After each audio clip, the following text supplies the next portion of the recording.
the hunter to the hunted?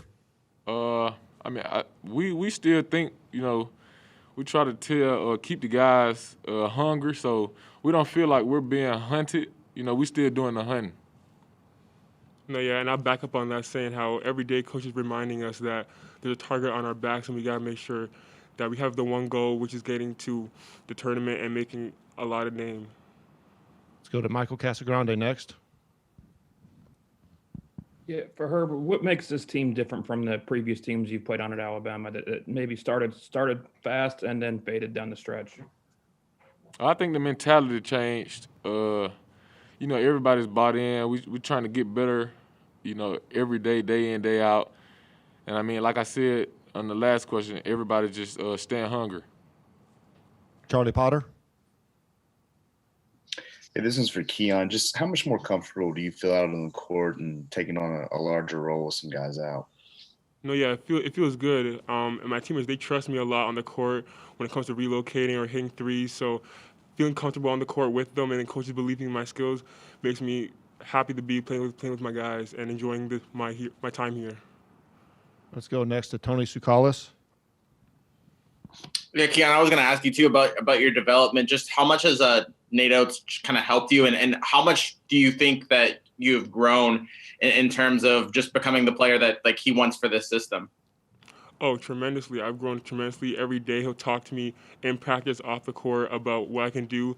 I have Coach B, Coach Charlie talking to me, texting me, sending me clips through our practices, and like guys like Herb, Shaq, and John Petty will always help me out on the court and never get mad at me, but just help me out with good criticism. Let's go to Jerry Tipton next.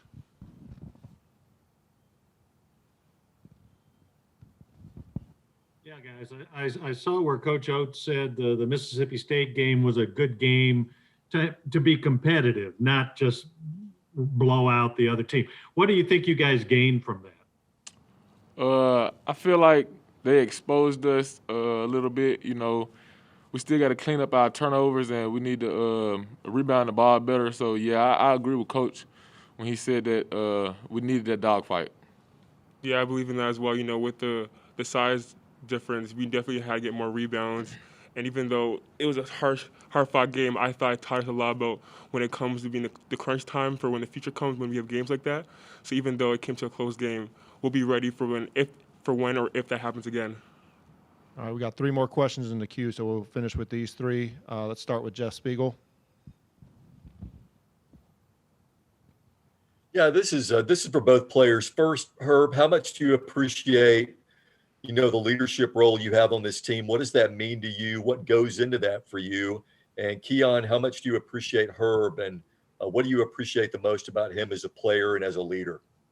I just try to show up every day and give myself to the team in any way I can, whether that's scoring the ball, playing defense, or being vocal, telling guys where they need to be on the court, or what they need to do, like if they missed a read or whatnot. And just being that leader, it feels great, but at the same time, it's kind of hard. It's hard at times, I say, because sometimes like it's certain guys that can do things better than I can that I try to help them coach.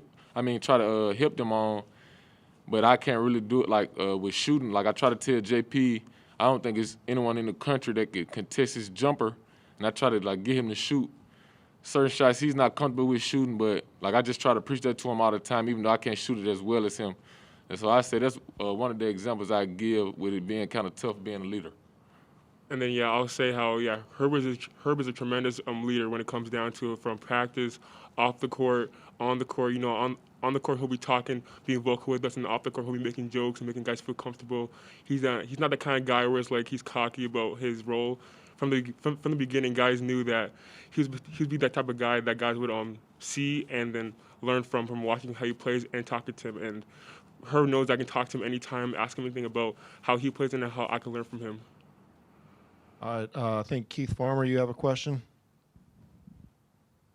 Yes, please. For both players, just at this point in the season, do you feel like you've seen every defense that you concede to try and run you guys off the 3-point line?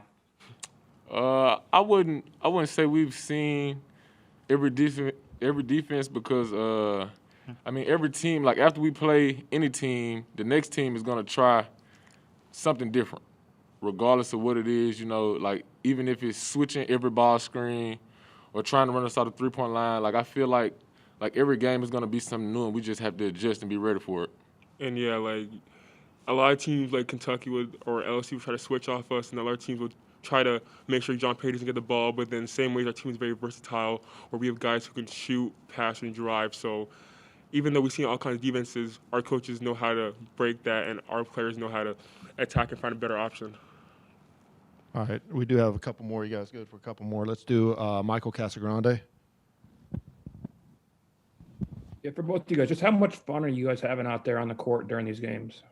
I mean, it's a lot of fun. I mean, I think we get the most joy out of the game, like when we compete, and we do it every day. Like I feel like that's like the most fun part of it, just going out and competing every night.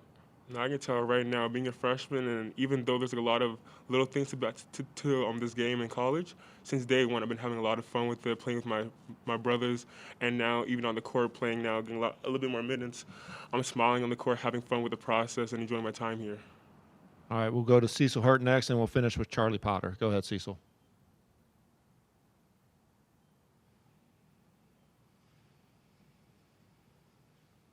For her,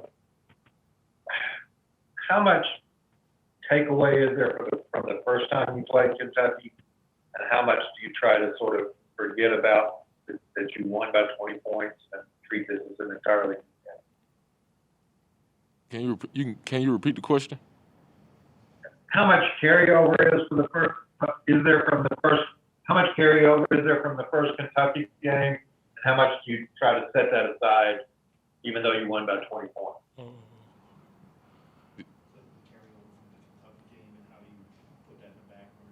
Oh, I mean, we took what we needed to from the game, and we knew we didn't play as well as we needed to. So we kind of, I wouldn't say we forgot about the game, but it's in the past now. We focusing on the game tomorrow. I feel like Kentucky will come in and they're gonna give us everything they have because you know we went up there and we won. So anytime a team loses at home, they're gonna come in with everything they have. All right, Charlie, your last question for the players. Yeah, this one's for Herb too. I just want to ask you about Keon and how you've seen him kind of develop over the course of the year and settle into his role the last couple of weeks. I mean, to be honest, it's nothing I haven't seen. Like he does it every day since he got on campus. He always was a high energy guy, very coachable. He could pass, dribble, and shoot. I mean, it's been pretty much the same for me. I know he hasn't gotten as many minutes as he would like to on the court, but I mean I see it every day. So his growth it's been pretty good. All right, thank you, gentlemen. We'll be joined momentarily with Coach Oates. Thank you.